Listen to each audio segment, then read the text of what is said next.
네, 감사합니다. 오늘 우리에게 주신 하나님의 말씀은 신약성경 사도행전입니다. 신약성경 사도행전 제5장 27절에서부터 32절까지 말씀입니다. 신약성경 사도행전 제5장 27절에서 32절까지 말씀. 찾으신 분들은 본인의 성경을 들고 자리에서 일어서 주시기 바랍니다. 네, 되셨나요? 자, 그러면 우리가 목소리 합하여 함께 주의 말씀을 받들어 읽겠습니다. 시작. 그들이 사도들을 데려다가 공의회 앞에 세우니 대제사장이 신문하였다. 우리가 그대들에게 그 이름으로 가르치지 말라고 엄중히 명령하였소. 그런대로 그들은 그대들의 가르침을 온 예루살렘에 퍼뜨렸소. 그대들은 그 사람의 피에 대한 책임을 우리에게 씌우려 하고 있어.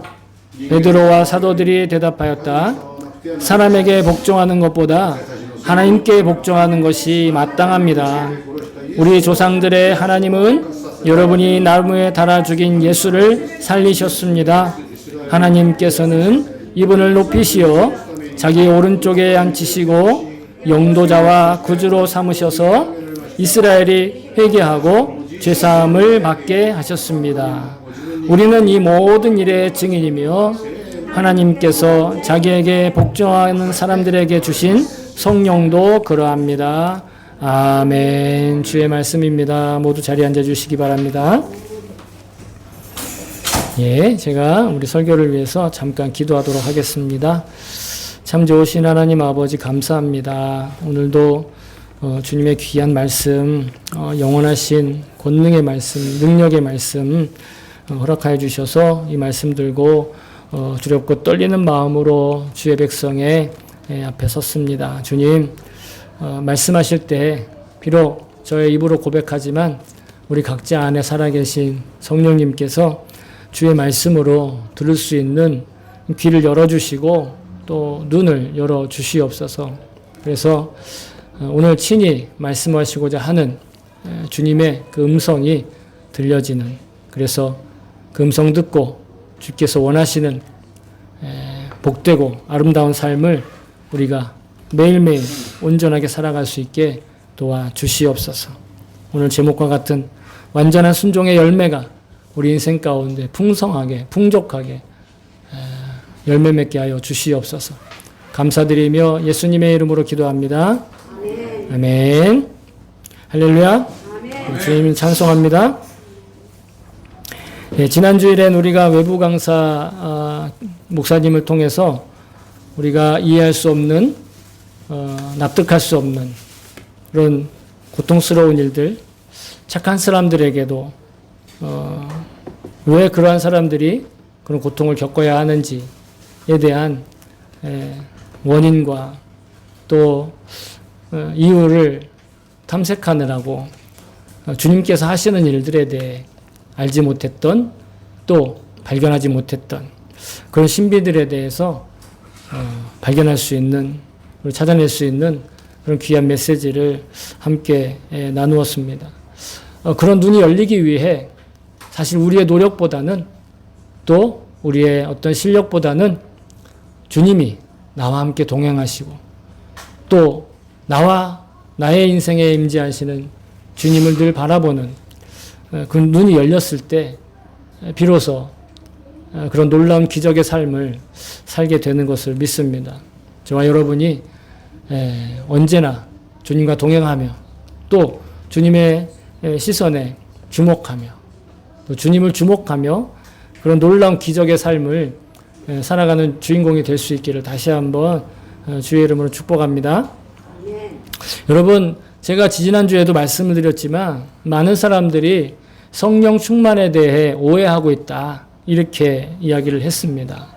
마치 어떤 감정적인 폭발이 일어나고 막 자아가 사라진 무아지경에 빠지는 어떤 그런 감정의 동요가 일어나야지만 그런 성령 충만이라고, 그리고 그런 감정의 어떤 동요가 일어난 이후에 아무런 것도 느끼지 않고 아무런 고통도 느끼지 않고 아무런 슬픔도 느끼지 않고 또 아무런 두려움이나 괴로움도 느끼지 않는 것이 성령 충만이라고 오해하고 있다라는 것이에요. 여러분, 그거 분명히 말씀드립니다. 성령 충만에 대한 오해입니다. 하지만 성령 충만이란 바로 주님의 임재 가운데 살아가는 것이라고. 그런 어떤 감정적이나 아니면 기분이 변화되거나 아니면 뭔가 느껴지고 안 느껴지는 것이 아니라 그냥 주님을 바라보는 그런 삶 자체가 성령 충만한 삶이라고. 그래서 주님을 바라볼 수 있으면 그것이 바로 성령 충만한 삶이라고 말씀을 드렸습니다. 이렇게 주님을 바라보며 성령 충만한 삶을 살 수 있을 때 우리에게 진정한 평안이 이루어지는데, 그 진정한 평안이라는 게 두려움이 느껴지지 않고 염려가 느껴지지 않고 불안이 느껴지지 않는 것이 아니라 여전히 우리는 두려움이 느껴지고 불안이 느껴지고 걱정이 느껴지지만 그것이 나에게 아무런 영향도 줄 수 없는 것이, 그것이 성령 충만한 것이. 성령 충만한 사람이 불안하지 않다라는 건 불안을 못 느낀다라는 게 아니에요. 불안을 못 느끼면 불안한 이들을 공감해 줄 수 없거든요. 우린 불안한 이들을, 두려워하는 이들을, 염려하는 이들을 공감해 주는 그런 성령의 능력으로 살게 되는 것을 믿습니다. 그래서 성령 충만한 게 능력 있는 삶을 살아가는 거예요.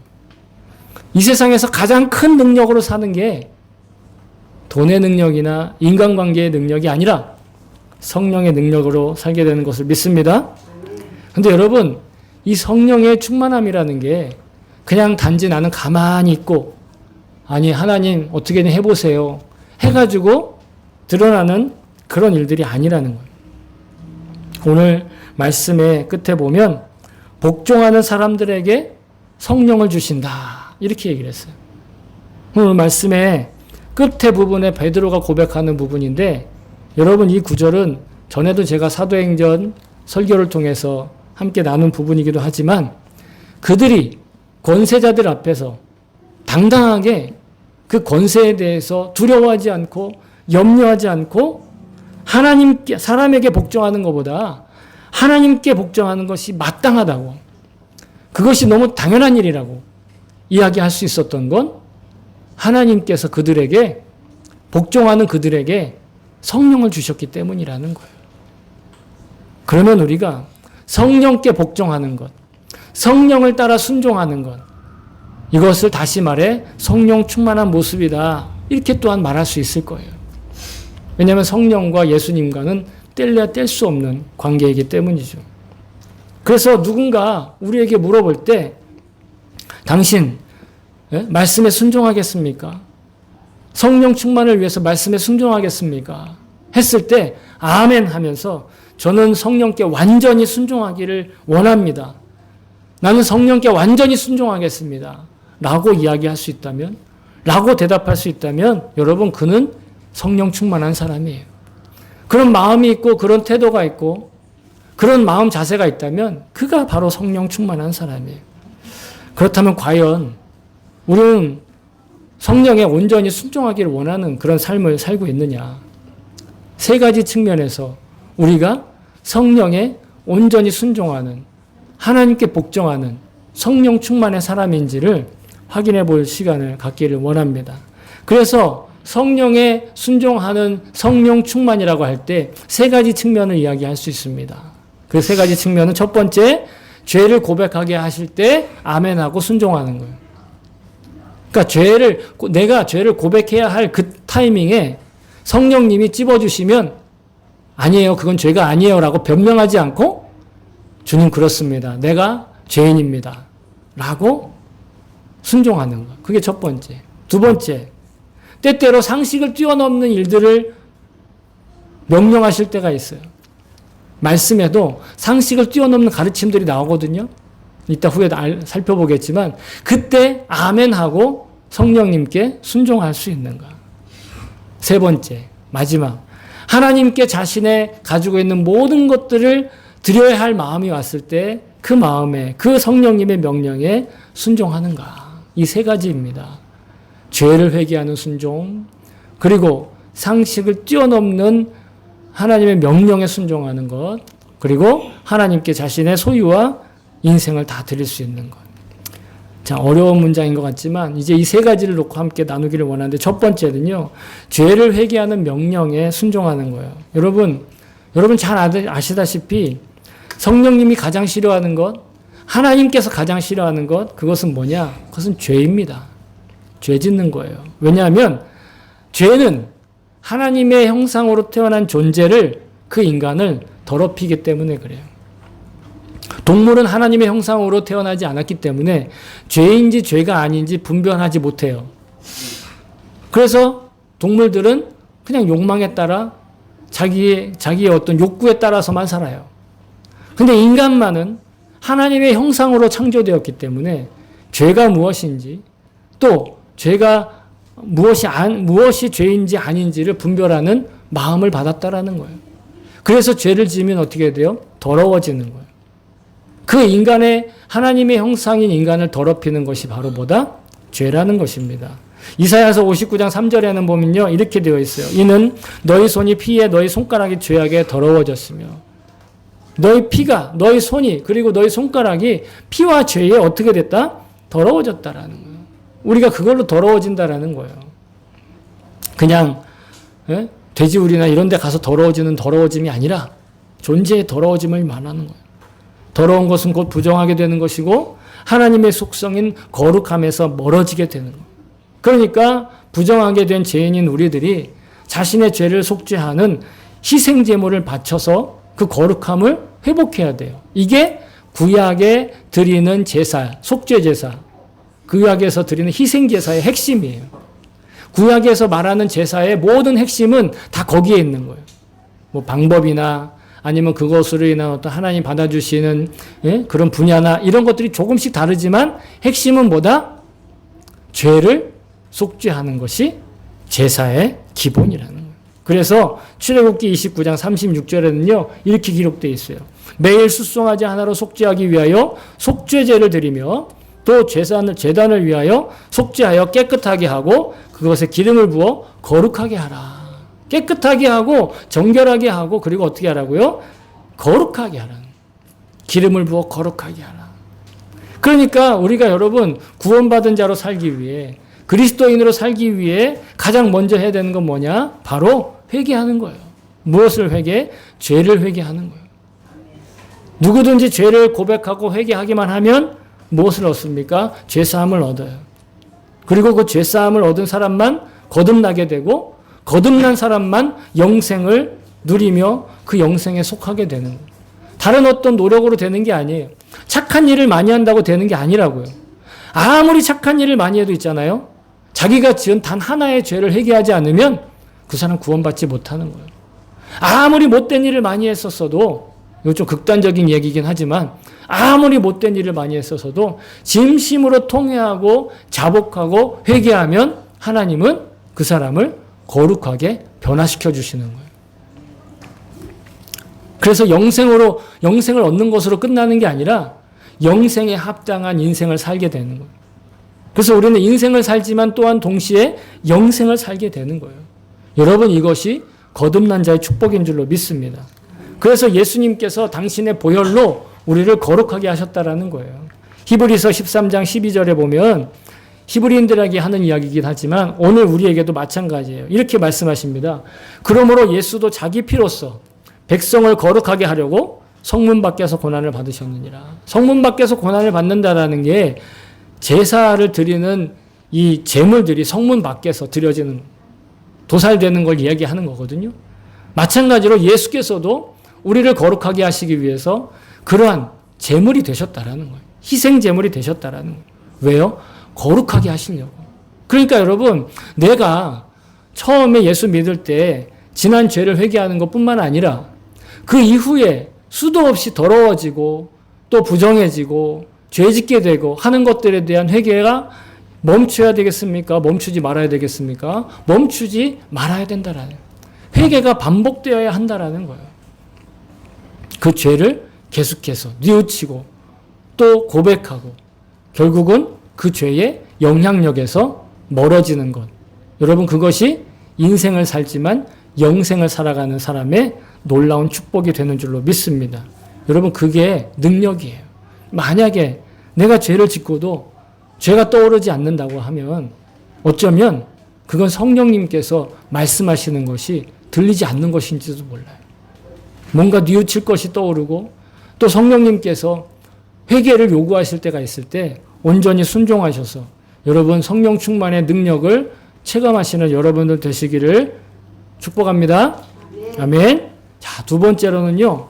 순종하기 어려운 일들을 성령님이 우리에게 명령하실 때가 있다라는 거예요. 아니, 현실적으로 상식적으로 순종하기 어려운 일들이 있을 수 있는 거예요. 우리가 살다 보면.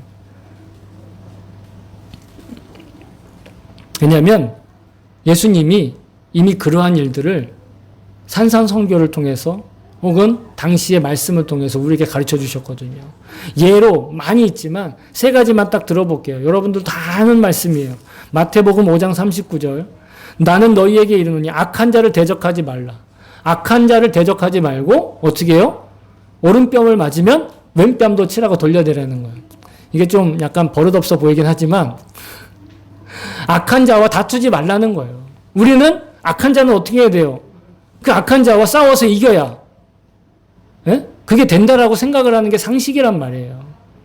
그런데 예수님은 악한 자와 대적하지 말고 오히려 뺨 맞으면 다른 뺨도 돌려대서 치게 하라는 거예요. 심지어는요, 원수를 사랑하라는 거예요. 그리고 나를 박해하는 사람, 여기서 박해하는 자지만 실제로는 날 미워하는 사람, 아무 이유도 없이 날 미워하는 사람이 있잖아요. 그죠? 아무 이유 없이 날 따돌리는 사람이 있어요. 아무 이유 없이 나를 괴롭히는 사람이 있어요. 그 사람을 위해 어떻게 하라고요? 기도하라는 거예요. 축복하며 기도하라는 거예요. 그런 사람을 위해서 기도하는 게 여러분 상식으로 맞는 일일까요? 그렇지 않아요. 세 번째, 좁은 문으로 들어가래요. 좁은 문으로 들어가는 건 뭐냐면 이 세상의 대세와 이 세상의 시대의 흐름에 따라가지 말라는 거예요. 사람들이 이게 좋다고 하면 그거 좋은 거 따라가지 말라는 거예요. 사람들이 저게 나쁘다고 하면 그 말에 현혹되지 말라는 거예요. 멸망으로 인도하는 문은 크고 그 길이 넓어 그리로 들어가는 자가 많다고 그랬어요. 좁은 길을 따라. 사람들이 아니 너 하필이면 왜 그런 어려운 길을 선택하는 거야? 왜 그런 어려운 일을 하는 거야? 왜 그런 어려운 삶을 포기하지 않는 거야? 라고 물을 정도. 여러분 상식에 벗어난 상식을 뛰어넘는 그런 행동인 것을 믿습니다. 단지 예수님의 이 가르침 세 구절만 말씀드렸지만 여러분 잠언에도 그렇고요. 다른 성경, 신약 성경에도 보면 도무지 우리가 상식적으로는 감당할 수 없는 그런 명령들이 한두 가지가 아니라는 거예요. 제가 이 말씀을 준비하면서 읽었던 교재에 예화가 있어서 소개를 해드리려고 합니다. 그냥 읽어드리겠습니다. 제가 원고를 준비한 것을 잘 들어보시기 바랍니다. 중국 지하교회의 예수 가정의 공동체의 지도자였던 칭 티엔씨는 중국 개화기의 청년으로서 유교 전통에 뿌리 깊은 사람이었습니다. 그런데 그는 선교사가 운영하고 있는 학교에서 공부를 하면서 예수를 믿게 되었습니다. 예수를 믿으면서 그는 심한 양심의 가책을 느끼게 되었습니다. 그 이유는 그가 버린 아내 때문이었습니다. 사랑하는 마음도 없이 부모님의 뜻에 따라 그저 결혼했던 그녀는 전족이 뭔지 아시죠? 발을 이렇게 좁게 하는 중국의 어떤 고대, 이 근대의, 전근대적인 이 유물이라고 할 수 있겠죠? 전족을 할 정도로 아주 구식인 여인이었습니다. 그는 시대 감각도 맞지 않고 평생 함께 살 수 없다고 생각하여 그녀를 집으로 돌려보냈습니다. 그런데 성령님께서 내 아내를 사랑하라 하는 에베소서 5장 25절의 말씀을 주시는 겁니다. 성경에는 아내가 예쁘거나 영리하거나 착할 경우에는 사랑해라 라는 전제 조건이 없었습니다. 그는 무척 괴로워하다가 이렇게 고백을 합니다. 하나님, 아내를 사랑하라고 하시니 제가 그렇게 하겠습니다. 라고 고백하며 성령님께서 주신 마음에 복종했습니다. 친형제는 아내의 집으로 가서 아내에게 용서를 빌었습니다. 그리고는 아내와 함께 집으로 오려는데 아내는 그 말에 전족을 했기 때문에 20km가 넘는 길을 스스로 걸을 수가 없었습니다. 그때 친형제의 마음에 하나님의 명령에 복종하고 순종하고자 하는 마음으로 가득 차 있었기 때문에 당시 중국의 사람으로서는 도저히 상상을 할 수 없는 일을 했습니다. 바로 아내를 업고 집에까지 걸어온 것입니다. 20km를 걷고 마침내 그 집의 문턱을 넘어서는 순간 그 친형제와 그의 아내는 성령의 기름 부음을 받았습니다. 이 일은 1920년대에 있었던 일입니다. 지금으로부터 약 100년 전이죠. 그 후 아내와 친형제는 중국 교회의 훌륭한 동역자가 되었다고 합니다. 여러분, 단지 이 실화의 내용이, 이 예화의 내용이 단 한 사람의 그저 100년 전에 있었던 하나의 아름다운 영웅담으로 끝나지 않고 바로 우리 가정의 열매로 맺어질 수 있기를 다시 한번 주의 이름으로 축복하며 소망합니다. 아멘. 자, 마지막으로 세 번째, 하나님께 모든 것을 드릴 수 있는 그 마음이 우리를 성령으로 충만케 한다라는 거예요. 하나님께 모든 것들을 드리고자 하는 그 마음에 순종할 때. 여러분, 우리가 사는 자본주의 사회는 어떤 사회입니까? 사유재산과 그리고 자신의 취향과 그리고 개인의 소유권, 이런 것들이 굉장히 중요시 여기는 그런 권리로 여겨지는 시대입니다. 그런데 그런 소유권, 사유재산에 대한 권리를 하나님께 온전히 드린다. 여러분, 그러면 당장 여기에 우리들은 다 안 그렇겠지만 많은 그리스도인들 가운데서도 굉장히 불편하게 여기는 심리가 있는 것이 사실이에요. 그런데 여러분, 좀 도전적인 말씀을 드리자면 제 이야기가 아니라 성경이 우리에게 이렇게 가르쳐주고 있는 것들을 함께 나누고 싶습니다. 마태복음 6장 20절에 예수님 말씀하십니다. 오직 너희를 위하여 보물을 하늘에 쌓아두라. 거기는 좀이나 독록이 해하지 못하며 도둑이 구멍을 뚫지도 못하고 도둑질도 못하느니라. 땅 위에다가 재물을 쌓지 말고 하늘에 하나님 나라를 위해서 재물을 사용하라는 거예요. 두 번째, 마가복음 10장 23절. 예수께서 둘러보시고 제자들에게 이르시되 재물이 있는 자는 하나님의 나라에 들어가기가 심히 어렵도다 하시니. 재산이 있다, 재물이 있다, 자신의 소유권이 있는 사람은 어디에 합당하지 않다고요? 하나님 나라에 합당하지 않다라는 거예요. 마지막 세 번째, 누가복음 16장 13절에는요. 집 하인이 두 주인을 섬길 수 없나니 혹 이를 미워하고 저를 사랑하거나 혹 이를 중히 여기고 저를 경히 여길 것임이니라. 너희는 하나님과 재물을 겸하여 섬길 수 없느니라. 하나님을 섬기든 재물을 섬기든 둘 중에 하나만 된다라는 거예요. 너무 심각하시죠? 자, 너무 심각하신 것 같아서 제가 하나 재밌는 이야기를 해드릴게요. 재밌지 않을 수도 있어요. 어떤 강사님이 부흥 집회 가서 이 재물에 관한 이야기를 하는데 이런 경험을 하신 거예요. 그 집회 회중들한테, 자, 여러분 지금 자신의 주머니에 있는 지갑을 꺼내 보십시오. 지갑을 들고 이건 누구 겁니까? 처음에 대답을 안 하네. 다시 대답을 하세요. 이거 누구 겁니까? 하나님의 겁니까? 그랬더니 아멘 그러더래요. 그리고 자, 여러분 이제 그것을 가방에 자기 포켓에 넣으세요. 다시 물어보겠습니다. 여러분 집 통장에 있는 통장 누구 겁니까? 하나님 겁니까? 아멘. 근데 아까보다 좀 줄어들더래요. 그러면서 계속 물어봤대요. 여러분 주식은 누구 겁니까? 여러분 집 문서는 누구 겁니까? 여러분 땅 문서는 누구 겁니까? 점점 실질적으로 이야기하니까 아멘 소리가 줄어들더라는 거예요. 그런데 끝까지 아멘을 아주 우렁차게 하시는 분이 있었대요. 알고 보니 그분은 그 부채가 너무 많아가지고 그 부채조차도 다 하나님 거라고. 나는 빚진 거밖에 없다고. 통장도 마이너스 통장이라고. 이렇게 하는 예화가 있었어요. 우습지 않으신가 봐요. 왜 집회에 참석했던 사람들의 아멘 소리가 점점 작아졌을까? 그 이유가 무엇일까요? 아마 내가 그렇게 고백하면 그래? 하나님이 너 그렇게 고백했으니까 그래 좋다. 내가 네 거 다 가져갈게. 너 그때 고백했잖니. 내가 다 가져가도 괜찮겠지? 이렇게 물으실까 두렵다는 거예요. 그죠? 근데 여러분 우리 사실 있잖아요. 하나님이 우리의 것을 거두어 가시기로 작정하시면요. 우리의 인생도 그렇고 우리의 소유도 그렇고 하나님이 그냥 거두어 가시기로 작정하시면 우리의 고백, 우리의 동의, 우리가 무슨 생각을 하는지 아무 소용이 없어요. 그렇지 않겠습니까?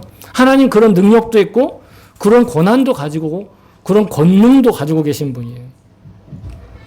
실제로 성경에도 있잖아요. 그렇게 느닷없이 자기의 재산이 그리고 자기의 건강까지 한꺼번에 확 빼앗겼다는 표현이 그렇지만 자신의 손에서 놓아야 한 그런 사람이 있어요. 바로 구약 성경의 욥이라는 사람이에요. 그 사람의 이름으로 욥기라는 책에 이렇게 시작을 하고 있습니다. 우스 땅에 욥이라 불리는 사람이 있었는데 그 사람은 온전하고 정직하여 하나님을 경외하며 악에서 떠난 자라다. 하나님을 경외하는 사람이었습니다.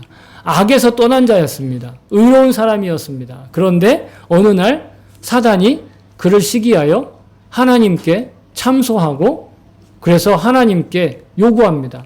그의 재산을 다 가져가 보시라고. 그랬더니 정말로 하나님이 이렇게 대답하십니다. 욥에게 묻지도 않았어요. 욥하고 상의하지도 않았습니다. 그냥 사탄에게 이렇게 얘기하시며 여호와께서 사탄에게 이르시되 내가 그의 소유물을 다 내 손에 맡기노라. 다만 그의 몸에는 내 손을 대지 말지니라. 사탄이 곧 여호와 앞에서 물러갔다. 뭐하러 물러갔겠어요? 그 재산을 다 빼앗으러 간 거야. 그래도 욥이 하나님을 부정하지 않자 그의 육신까지 다 병들게 하잖아요. 그리고 나서 어떤 일이 벌어집니까? 1장 14절 15절에 보시면 사환이 욥에게 와서 아뢰되 소는 밭을 갈고 나귀는 그 곁에서 풀을 먹는데 스밧 사람이 갑자기 이르러 그것을 빼앗고 칼로 종들을 죽였나이다. 나만 홀로 피하였으므로 주인께 아래로 왔나이다. 자기의 재산, 종들 다 갑자기 어느 날 갑자기 사라진 거예요. 물론 이것이 매우 극단적인 예일 수 있습니다. 하지만 아까 말씀드렸다시피 하나님은 우리의 동의가 필요하지 않아요. 우리와 상의하지 않으셔도 돼요. 왜? 그만한 권한이 있으시고 그만한 권능이 있으신 분이기 때문에. 그러니 우리가 어떤 고백을 하든지 하나님은요. 하나님 당신의 자유로운 선택으로 우리의 것들을 좌지우지 하실 수 있는 분이에요. 우리가 많게 가졌냐 적게 가졌냐 아니면 착하냐 못됐냐가 중요하지 않다라는 거예요. 그런데 여러분 지난주에도 함께 나눈 말씀이긴 하지만 다만 우리에게 필요한 것은 무엇이냐? 우리의 자세와 태도가 주님께 모든 것들을 다 드리는 마음으로 물질과 시간을 활용하고 사용하고 써야 한다라는 거예요. 그것이 주님께서 일하시는 것들을 발견할 수 있는 눈을 열어준다라는 거죠. 내게 가장 먼저 주님께 자신의 물질과 시간을 취향 그 모든 것들을 구별하여 드리는 것 심지어 감정조차도 자기의 어떤 육신에 느껴지는 것조차도 하나님께 다 드리는 자세와 태도. 저는 이와 관련해서 11조나 헌금에 대한 저는 분명한 철학을 가지고 있는데 이것들 여러분들도 분명히 회복하실 수 있기를 저는 기대하고 소망합니다. 무엇이냐면요. 여러분 11조를 어떻게 생각하시는지 모르겠지만 11조란 나의 것의 10분의 1을 하나님이 떼가시는 것이 아니에요. 물론 말은 10분의 1의 조세라는 뜻이 있기 때문에 마치 내 것의 10분의 1을 의무적으로 세금 떼듯이 떼는 것처럼 말은 그렇게 되어 있지만 여러분 실제로는요. 내가 하나님께서 내게 맡기신 10개 중에 9개를 내가 쓰는 거예요. 그 9개를 내가 어디에 쓰든 하나님은 간섭하지 않으세요. 왜요? 그 10분에 하나님께서 내게 맡기신 10개 중에 하나만 그냥 하나님께 돌려드리고 이것이 내 것이 다 하나님의 것입니다라는 증거로 11조를 그냥 헌신하면 어디에 쓰든 하나님은 간섭하지 않으신다라는 거예요. 그러니까 내 것의 10분의 1을 하나님께 조금 이렇게 떼어드리는 것이 아니라 하나님의 것에 내가 쓸 수 있는 분량의 하나님의 것의 90%를 내가 사용하는 거예요. 자유롭게 얼마든지 누리는 것. 그러니까 여러분, 진정한 11조를 드리는 사람은 그 물질 생활에 축복을 누리게 되는 거예요. 물질만이 아닙니다. 우리의 시간도 마찬가지예요. 우리 인생의 10분의 1을, 우리가 살아가는 삶의 10분의 1을 하나님께 온전히 드리고 하나님께 합당한 일을 할 때, 그러면 우리의 인생 전체가 하나님께 드려지는 일이 되는 것이고, 하나님께 드려진 나의 인생은 그 어떤 인생보다 능력 있고 풍족한 삶을 살게 된다라는 거예요. 그럼 어떻게 우리가 알 수 있는가? 여러분, 그 자신의 인생의 10분의 1을 드리는 것을 주일 성수와 연결해서 계산을 한 어떤 목사님의 계산을 제가 듣고 너무도 일본어로 나루호도 했어요. 잘 들어보세요. 제가 여기다가 숫자를 쓰진 않겠습니다. 그러나 잘 들어보세요. 자, 어떤 목사님이 주일 성수가 우리 인생의 10분의 1을 하나님께 드리는 거다. 여기서 말하는 주일 성수란 주일에 한번 예배 드리고 끝나는 게 아니라 주일에 내가 깨어있는 그 모든 시간을 하나님이 기뻐하시는데 사용하는 걸 얘기하는 거예요. 그것이 예배든 봉사든 헌신이든 그 어떤 것이든 상관없이. 자, 들어보세요. 우리가 하루를 몇 시간이라고 합니까? 24시간이죠. 그러면 일주일은 24 곱하기 7을 하면 몇 시간이 나올까요? 168시간이 나와요. 168시간. 그러면 그 168시간의 10분의 1은 일주일에 11조겠죠. 그 몇 시간이면 16.8시간이 나와요. 근데 16.8시간은 16시간 8분이 아니라 16시간 48분이에요. 24시간으로 환산을 하면. 그죠? 제가 다 계산을 했으니까 그냥 그런 줄 아세요. 그러면 24시간에서 16시간 48분을 빼면 몇 시간이나 7시간 12분이에요. 보통 사람이 잠자는데 사용할 수 있는 시간이 평균적으로 7시간에서 7시간 반 정도 된대요. 그럼 7시간 12분은 우리가 잠자는 시간이에요. 그리고 16시간 48분. 그냥 딱 잘라서 얘기해. 16시간 30분이나 아니면 17시간. 이 정도 어간이라고 생각해 봅시다. 그 시간 우리가 일주일 동안 깨어서 주님의 일을 위해 주님께서 기뻐하시는 일을 하는 그 시간, 내가 깨어있는 그 시간에 주일 성수를 하고 주님이 기뻐하시는 일을 하면 나머지 168시간 가운데 이 16시간 48분을 뺀 나머지 시간이 다 하나님의 바쳐진 시간으로 어떻게 해요? 받아주신다라는 거예요. 그 말씀으로 주일 성수를 설명을 하시는데 뭘 동의하고 동의하지 않을 수는 있겠지만 저에게 있어서는 굉장히 크게 감동으로 다가왔어요. 왜냐하면 주일 성수 한 번 하는 게 일주일에 7분의 1을 내가 주님께 바치는 게 아니에요. 그 16시간 48분을 내가 온전히 주님의 일을 위해서 주님께 헌신하는 마음을 드리면 그러면 하나님이 내 인생 전부를 다 받으신 걸로 여겨주신다라는 거예요. 그게 시간의 11조라는 거예요. 그래서 저는 감동했다라는 것이죠. 이렇게 세 가지의 우리가 주님께 드리는 삶, 순종하는 삶, 회개하는 삶. 여러분 이렇게 온전히 성령님께 복종을 하면 여러분 우리 안에 염려, 불안, 근심, 조바심이 점점점 그 영향력이 사라지게 되는 거예요.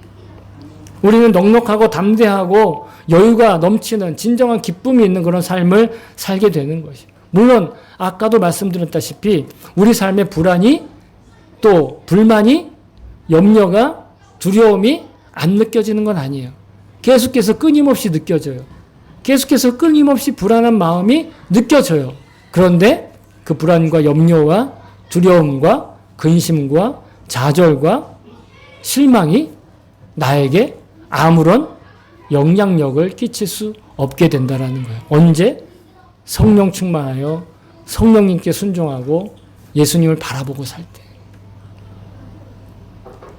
아무런 그냥 고통을 느끼지 못하는 그런 사람이 되는 게 아니라 고통은 느껴도 그 고난은 느껴도 그 고난과 고통이 자기에게 아무런 영향을 미치지 못하는 사람.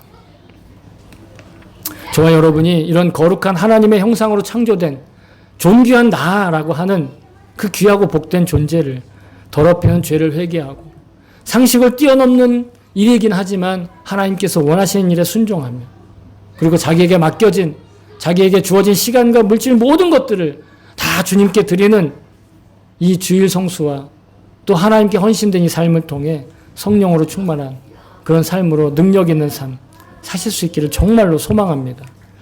사랑하는 성도 여러분, 성령으로 충만한 삶은 그리스도인의 의무라고 말씀드렸습니다. 그러나 성경을 진지하게 읽고 듣다 보면 오히려 성령으로 충만한 삶이 우리의 권리요, 능력이며 또한 놀라운 축복의 선물이고 열매가 되는 것을 발견하게 되는 것입니다. 하나님께서 우리로 하여금 성령으로 충만하게 하시는 건 우리가 뭐 더 종교적으로 뛰어난 실력을 갖춘 그런 사람이 되게 하시려는 것이 아닙니다. 우리가 더 사람답고 더 아름답고 더 행복한 그 삶의 축복을 누리며 정말로 그것을 누리며 살기를 바라시기 때문에 그렇게 하시는 겁니다. 저와 여러분이 모든 일상 가운데 이 세속의 풍랑 속에서도 예수님만 바라보며 오직 성령의 충만함으로 예수님의 포도나무에 붙어있는 가지와 같이 풍성하고 넉넉하고 그런 풍족한 열매 맺으며 살 수 있기를 다시 한번 주님의 이름으로 축복합니다. 아멘.